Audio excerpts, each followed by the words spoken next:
ตอนนี้กำลังมีคนย่อยอยู่ในกองไฟเนาะ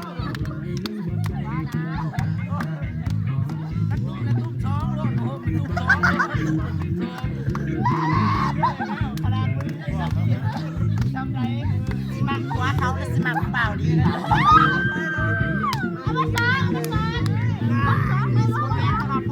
เป็นงานเลยค่ะ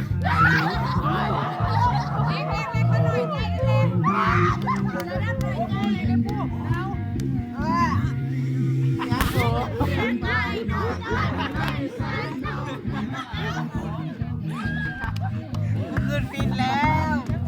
เอาผมมาก่อนจะได้ยุดก่อนเกือบบอลบินแล้วเธอมันบริเจ็บแต่ว่าจุน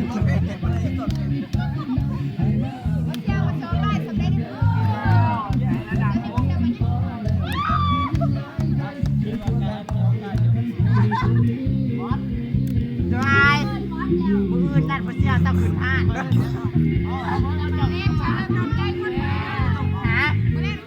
พ่อแม่ก็นั่นมาอยู่ให้เต้าขึ้นนี่ขึ้นก็จะเอาเอาเงินมาเว้ยเอาเงินมาเอาเว้ยคนละคนต่อไป